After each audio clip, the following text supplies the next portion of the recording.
ঘটনাটা তো ঘটেলো আজকে, খুবই মর্মান্তিক ঘটনা। আপনারা দেখেছেন, এটা ছোট ছোট বাচ্চারাদের এই স্কুলে, ওই বিল্ডিংটা ছিল জুনিয়র বিল্ডিং। তো এটা একটা দুপুর 1:20 একটা 15 থেকে 20-এর মধ্যে ঘটনাটা ঘটেছে, যে বাংলাদেশি এয়ারফোর্সের যে ফাইটার যে ট্রেনিং সেটা এখানে অ্যাক্সিডেন্ট হয়ে বাচ্চাদের যে আপনার এখানে আঘাত করার কারণ এখানে অ্যাক্সিডেন্ট হলো। তারপর সাথে সাথেই বাংলাদেশ সেনাবাহিনী, ফায়ার সার্ভিসেস, সিভিল ডিফেন্স, আমরা পুলিশের লোকজন, আমি আমার অফিসারদের নিয়ে সকলেই চলে এসেছি। আমাদের ছাত্ররাও এখানে প্রচুর হেল্প করেছে। আমাদের এখানকার প্রশাসন যারা, তারাও সবাই উদ্ধার কাজে সম্পৃক্ত হয়ে গেছে। দ্রুত সেনাবাহিনীর লোকেরা খুব অসাধারণ কাজ করেছেন। এয়ারফোর্সের লোকেরাও দ্রুত এসেছেন, ওনারাও এসে প্রচুর কাজ করেছেন, আমরাও কাজ করেছি। তো সাথে সাথে আমরা সকলকে জানিয়েছি, জেনে আমরা এখানে উদ্ধার করেছি। যারাই আহত হয়েছে বা ডেড বডি পাওয়া গেছে, দ্রুত তাদেরকে রেস্কিউ করে হাসপাতালে নেওয়া হয়েছে। এখানে আমাদের বাংলাদেশ কুয়েত মন্ত্রী, আপনাদের বাংলাদেশ মেডিকেল, সিএমএস এবং হেলিকপ্টারেও নিয়ে যাওয়া হয়েছে অনেকে, যারা যতটা মারা গেছে। তারপরে আপনার এখানে ক্রিসেন্ট হসপিটাল, আধুনিক হসপিটাল, এই সমস্ত জায়গায় নিয়ে যাওয়া। ওখান থেকে ঢাকা মেডিকেল, বার্ন ইউনিট, এই সমস্ত বেটার ট্রিটমেন্টের জন্য দ্রুত যাওয়া। আমরা সাথে সাথে যেটা করেছি, সব বাহিনী মিলে আমরা রাস্তাটা, আমাদের সকল থানাকে আমি বলে দিয়েছি যে রাস্তা, সকল কাজ সাসপেন্ড করে রাস্তা ক্লিয়ার রাখবে, একটা লেন, যাতে সমস্ত রোগী যাদেরকে রেস্কিউ করা হচ্ছে আহত, তাদেরকে দ্রুত হাসপাতালে নেওয়া। সে কাজটা হয়েছে। ছাত্ররা এক্ষেত্রে অসাধারণ আমাদের হেল্প করেছে, সাধারণ মানুষও হেল্প করেছে, সাংবাদিকরাও হেল্প করেছে।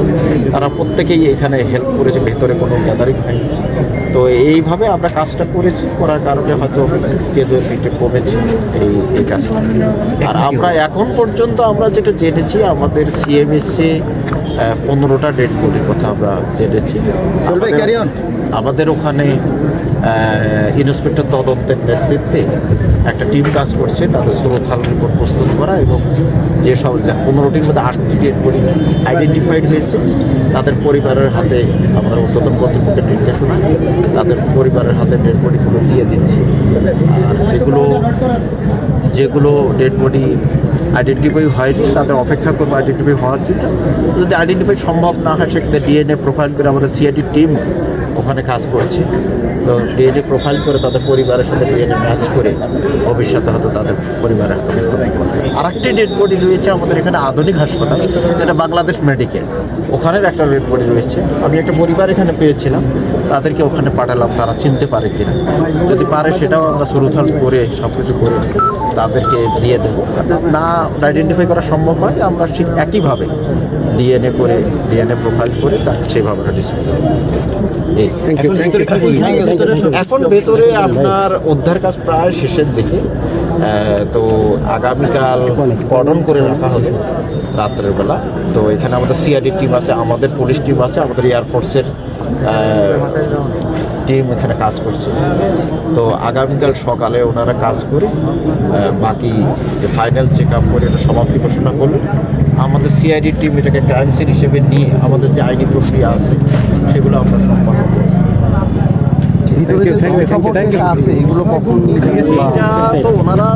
ওনারা তো কালেক্ট করেছেন, গাড়িতে উঠিয়ে ওনারা ওনাদের সুবিধা মতো দেয়।